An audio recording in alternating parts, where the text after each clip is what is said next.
I was assigned a strange and mysterious mission. They sent me to a place isolated from the rest of the world. Every day, I planted landmines on the edge of the cliff to prevent anything from climbing up. I also checked the fence for damage.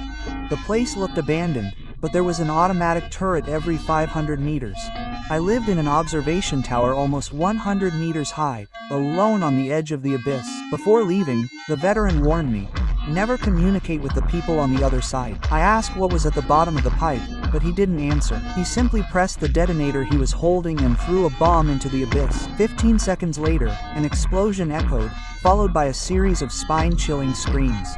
He said they were called the Voids, and that was all I knew.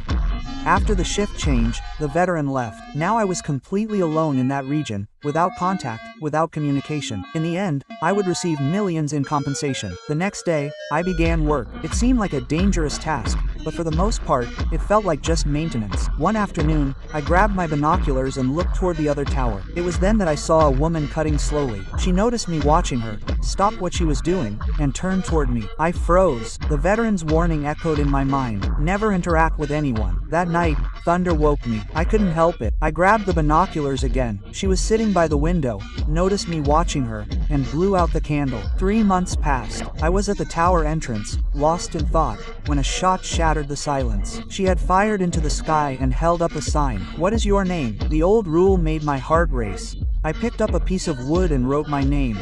Then she held up another sign, announcing her name as Drossa.